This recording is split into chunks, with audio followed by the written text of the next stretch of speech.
Divorce হয়েছে আজকে 7 বছর হলো। আমার কোনো সন্তান নাই। ডিভোর্সের কিছুদিন পরে আমি প্রবাসে চলে আসি এবং এখানেই কাজ করে নিজের মতো জীবনযাপন করছি। গত 3 বছর হলো আমার একটা ছেলের সাথে সম্পর্ক হয়েছে।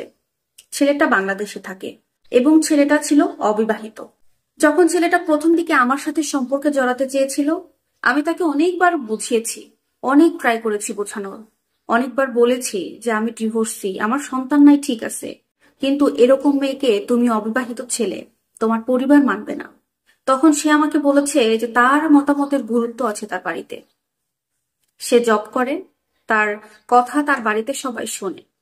আমাকে নানানভাবে সে বুঝিয়েছে এবং শেষ পর্যায়ে আমি তার কথাতে ডাইভার্ট হয়ে তার সাথে সম্পর্কে চলে যাই। বেশ ভালোই চলছিল আমাদের সম্পর্ক। তো এর মধ্যে 1 বছর প্রায় আমি ওর বাড়ির সবার সাথে কথা বলেছি। ছেলেটার বাবা মা, ভাই বোন থেকে শুরু করে তার চাচা চাচি পর্যন্ত আমার সাথে কথা বলেছে।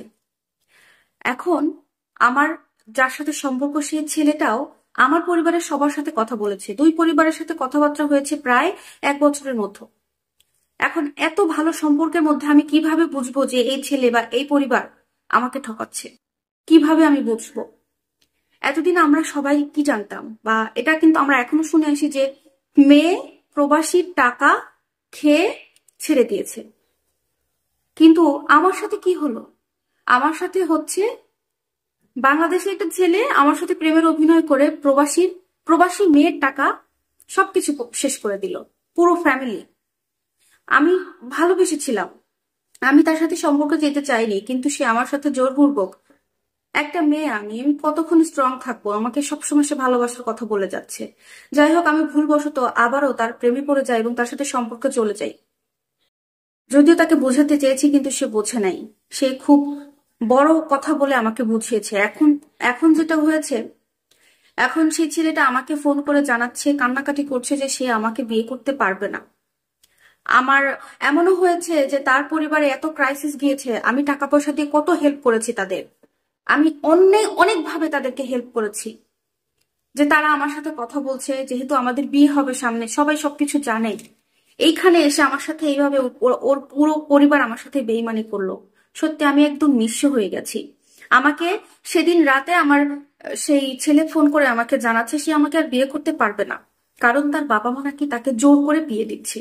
সে চায় না বিয়ে করতে, কিন্তু বারবারই বলছে তার বাবা মা তাকে জোর করে বিয়ে দিচ্ছে। কিন্তু আমি একটা জিনিস বুঝি না, আমি যদি বিয়ে করতে না চাই, আমার বাবা মা আমাকে কিভাবে জোর করে বিয়ে দেয়? সেখানে কিভাবে, এটা কিভাবে করতে পারে?